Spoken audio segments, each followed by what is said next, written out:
Hello, and welcome to the Back to Basics Health and Fitness podcast. This is the official podcast of Above Par Fitness Coaching. I'm your host, Peter Romaker, owner of Above Par Fitness and coach of athletes and everyday gym goers of varying goals. If you want to connect with Above Par Fitness on social media, you can find us on Instagram at above.par.fitness, on TikTok at the same handle, above.par.fitness. Again, those both are all lowercase. And finally, on YouTube at Above Par Fitness, no dots or periods in there, and all lowercase as well. And of course, as always, if you're interested in one-to-one coaching, you can reach me through any of my social media accounts. Without further ado, let's get started. For our third episode in season 1, we're covering training basics. We'll be talking about what it looks like to move from being a beginner in the gym, a beginning trainer, to an intermediate trainer in the gym. So today we're going to specifically cover changes in training that you'll see when you move from beginner status to intermediate status, as well as changes in recovery. And I should note, with regards to moving from beginner to intermediate status when it comes to training in the gym, usually we are a beginner for the first 1 or 2 years of training in the gym. And after a couple years of training, if you're, consistently trying to learn and grow and improve, you'll move into that intermediate phase. So, changes in training that we see. We'll talk about increasing volume, pushing closer to and sometimes all the way to failure. We'll talk about changes in training split structure, looking at upper, lower splits, push-pull splits, and just muscle group specific splits as well. And we'll talk about the importance of still incorporating compound movements, and then just, of course, connecting with muscles. And on the aspect of changes in recovery for an intermediate trainer, we'll talk about myofascial tissue release, stretching, ice and heat for joints as well as for muscles, activity between our training sessions, as well as hydration. So let's get started here. With regards to changes in training, the first change that you'll notice as an intermediate trainer should be volume. We should see some increases in volume to provide additional stimuli for growth as our body adapts to the volume that we use when we're a beginner lifter. So usually we see some changes and increases in volume for those who are kind of in an intermediate training status and want to continue their progression, continue their gains, and continue to increase muscle size or strength as well. So how do we increase volume? Well, there's a few ways to do it.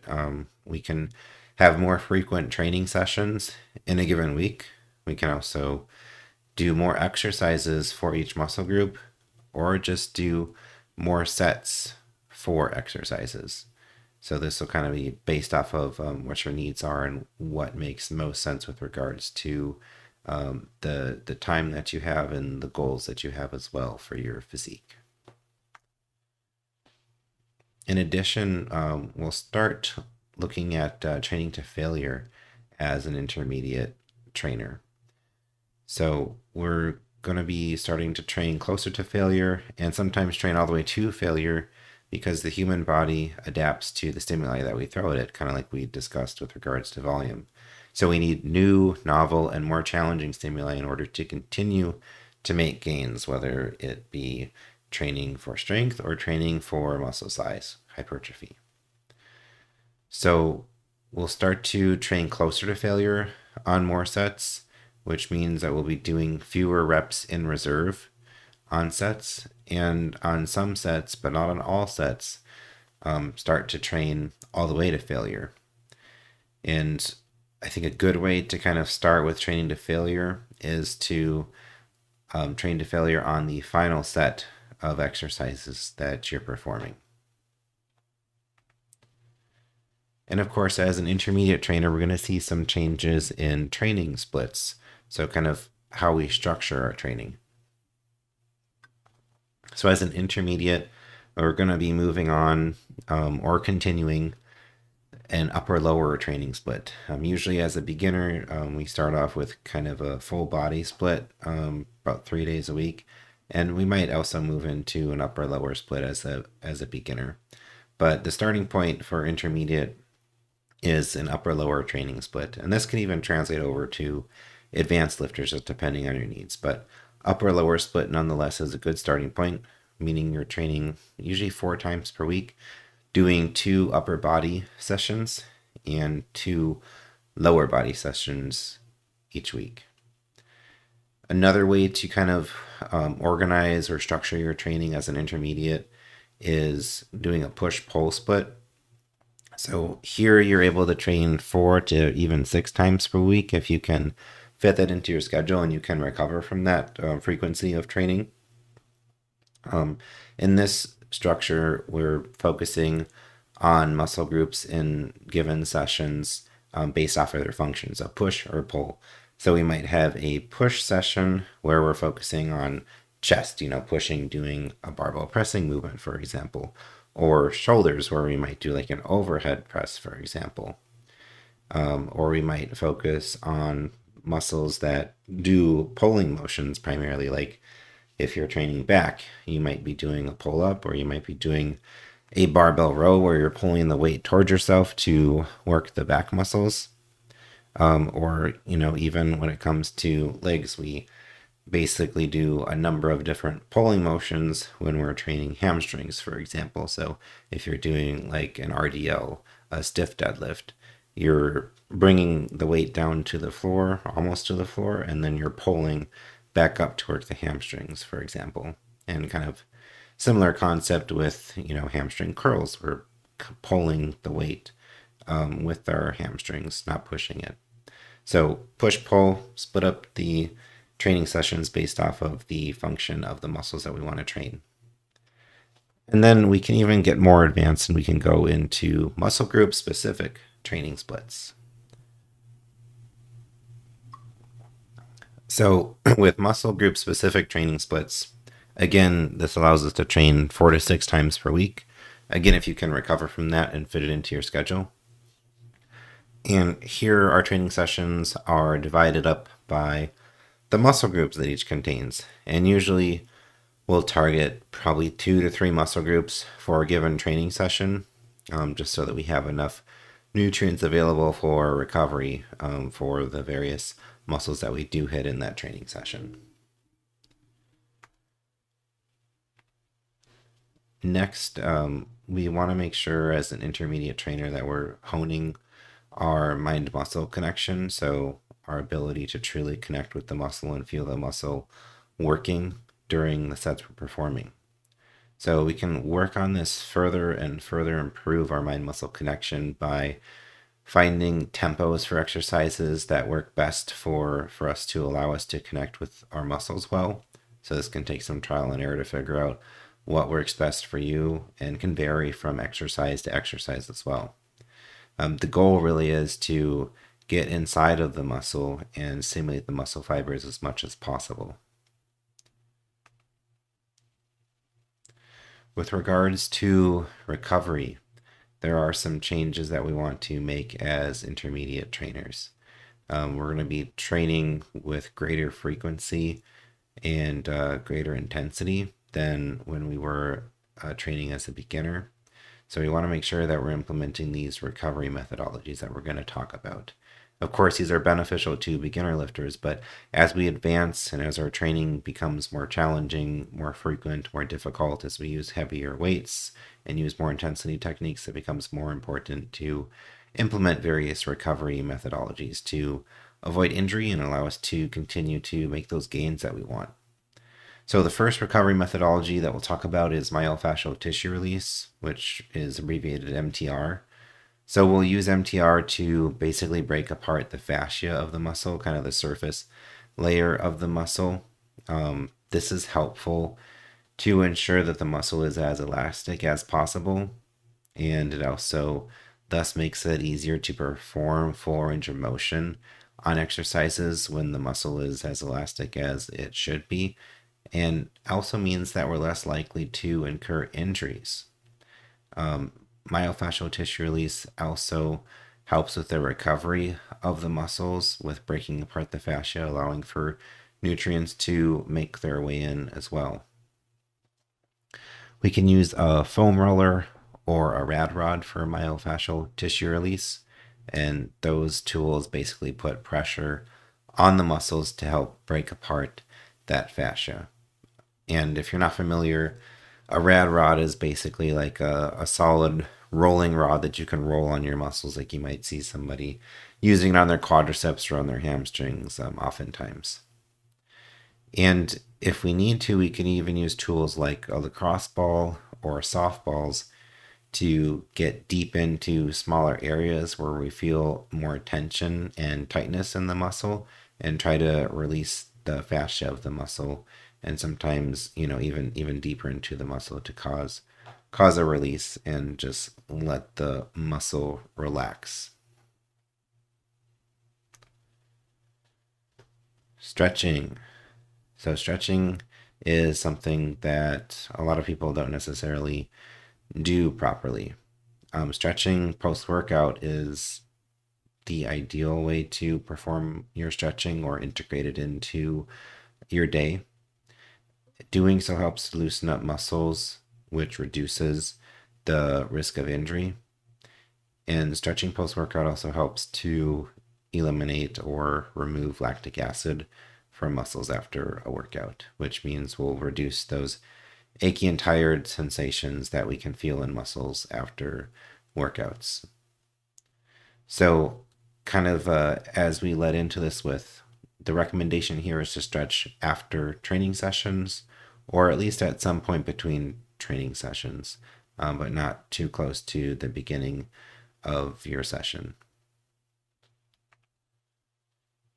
Ice and heat. So these are kind of not new, definitely not new, but common ways to help bring about recovery that's desired based off of the training stimulus used and how we're feeling and the maybe a potential injury that may have resulted.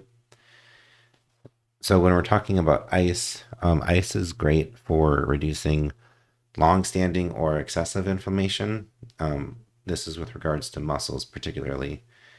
But we want to make sure that we're not icing our muscles within 24 hours of training, as this negatively impacts the hypertrophy response that we want.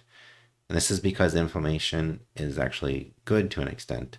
And post-training sessions within the first 24 hours, sometimes longer, it is necessary to signal the needed healing agents. So if we apply ice within 24 hours after a training session to the muscles, that's going to reduce the inflammation and the signaling that is sent to provide appropriate healing agents and nutrients that are needed for the muscle to recover and, of course, also grow larger or stronger, which is the adaptation that we're putting in all that work for. Heat. So heat is great for encouraging blood flow to muscles and joints, and it can aid in recovery because getting blood to muscles and blood to joints is providing the nutrients that are needed for recovery. So recommendations here: use ice on joints immediately if an injury occurs to reduce inflammation and swelling.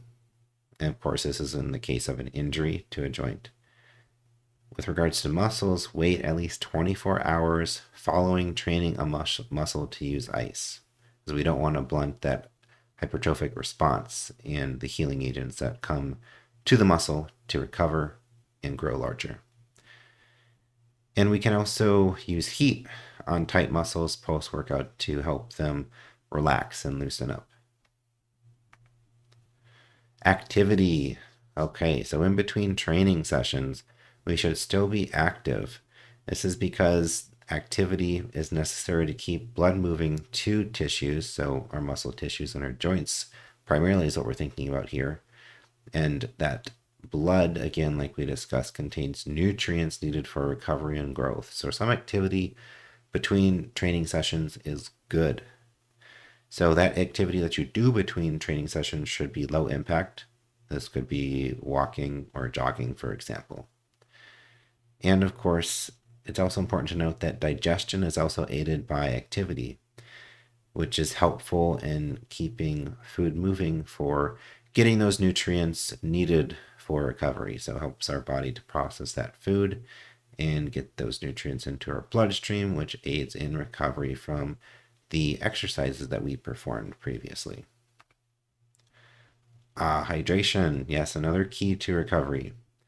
So first we'll kind of talk about the importance of hydration with regards to joint health. So your body has a number of synovial joints. The most well-known would be the knee joint. And synovial joints have a joint capsule, which contains synovial fluid, which cushions the joint during movement and activity.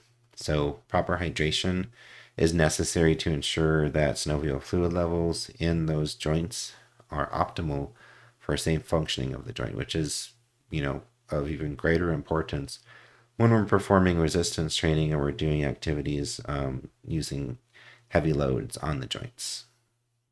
Of course, hydration is also important to maintain healthy blood volume for healthy blood pressure. And of course, like we talked about a number of times now, the distribution of nutrients via that blood. So the recommendation for hydration for men is 4 to 5 liters of water each day. Of course, that varies based off of your size and how much muscle mass you have and your activity level. And for women, about 3 to 4 liters of water each day. And again, that varies for the same reason that we described for men. So guys, those are kind of the changes that we expect to see with regards to training as well as recovery when you're transitioning from that beginner trainer status to an intermediate trainer in the gym. Again, if you guys have any questions, feel free to reach out. You can reach me on all 3 of the social media accounts that I have: Instagram, TikTok, and YouTube. And handles are on the screen. And for those listening, that would be above.par.fitness for Instagram, all lowercase. For TikTok, that would be above.par.fitness, all lowercase again, just like Instagram. And then YouTube is Above Par Fitness. No dots, no periods, all lowercase. All right. Thank you for listening, and stay healthy, and we'll talk again soon.